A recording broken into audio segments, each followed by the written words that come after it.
So in the first video, I showed you kind of workflow stuff. Now we're going to do a little more in customization. So you're going to come over here, you click this guy for tool chest. We were in thumbnails. We're going to click this little toolbox. You can create as many tool chests, tool boxes, or whatever you want to call them as you want. So click that, left click that. You're going to go down to manage tool sets and left click that and click add. And we'll type my tools 2. Okay, so and then save, and then we'll close that. So now we have my tools 2 right here. So let's create a tool for that box. So we're going to click our line and let's make it purple, and we like about 30% opacity. That's a nice that doesn't overwrite anything. So we got the color, we have opacity right. We just want a little line. And then you're going to click set as default. Okay, that is now your line tool. That's what your line tool is going to look like every time you use it until you change it and set it as default for something else. So then if you want, you can go here and draw attention to your hold down. So you got a little plus, right? You click on it and then drag away, right? And now it pops it up. Okay, fantastic. However, now every time you do it, you'd have to click on this and then go back over here, and that gets tedious. So we go over, we hover over it until it changes from the hand to this. Right click, and then go down and add to tool chest, and then go over here and left click my tools 2. And that now drops it right there.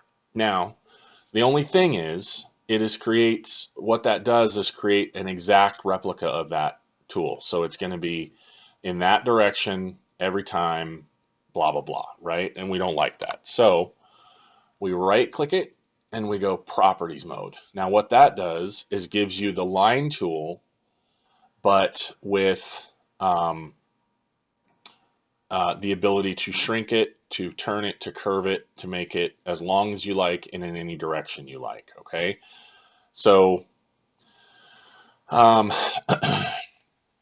the other thing I really like, I created this one here, and I'll create it again. I use that for footings. So we use a rectangle. We go up here. We make it yellow. How about bright yellow? Bright yellow. We want to turn the opacity down to 30-ish or so. And we want to, let's just pretend this is, actually, let's find, there's the footing. Where's the footing page? Oh, it's here somewhere. There it is. Okay, so here we have some footings. So you can just click and drag over your footings. And whoops, I forgot the fill. This is the color of the outline of your tool, and this is the color of the fill, what color it is filled. So we want it yellow, and we want to turn that opacity down to 30 as well, so it doesn't overwrite anything. Okay, there's our box, right? Now, right click, add to tool chest, my tools 2, and there it is. But that's just like this other one. It's an exact replica, and we don't want that. So, properties mode. And there we go. So that then, if you were to click on that, you have the ability to just keep making different little squares in whatever shape you want, in whatever opacity. You could do the same thing with a circle. Take the circle, click it, make it yellow, reduce your opacity, make the fill yellow, reduce the opacity, click it for, I don't usually use it for these little guys, but whatever. And then you're going to right click, add to tool chest, my tools 2, and then right click it and properties mode.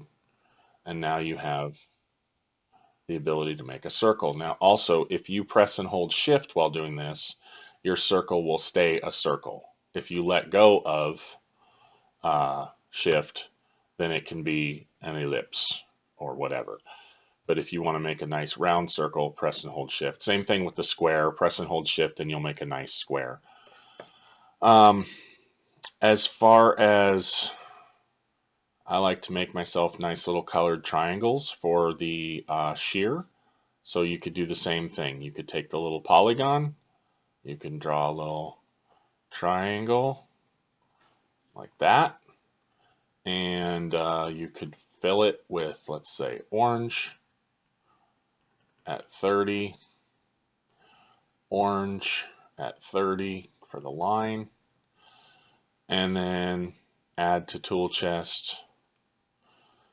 And this one, I don't know, this one, it doesn't work in properties mode for whatever reason. So I tend to just leave that one in these triangles in drawing mode, and then you can click and resize them. And actually, the way I made it, it's a little too big, so you can click and drag and resize it to a normal size, and then set that as default. So uh, let's delete it. Whoa, let's delete that. Let's pick this guy. I don't know, man. Maybe I need to set the size before I set it as a tool. Yeah, let's try that. I made it too big. So then we'll add that one, and we'll right click and delete this one. And now this guy is our tool, and that's the right size. So, you could do this, and then you could highlight your D or your 8 or whatever up here, so you can kind of recognize colors when you're out there in the pouring down rain and the wind.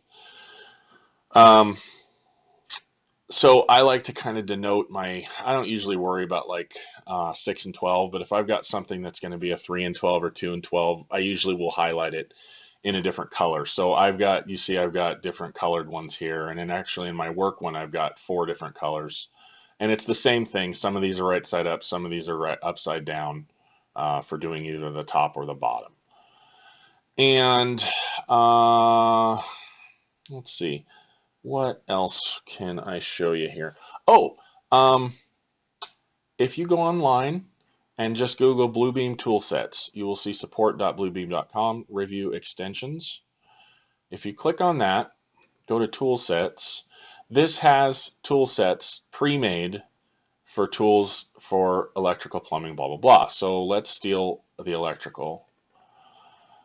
Double click that, save it, double click that, and double click that, and it will, I've already done that, but yes, I'd like to overwrite it. So then it should pop up over here. So there is now our electrical tool set, which is really big and full of a lot of stuff. So if you wanted to collapse it, you just do this little arrow here.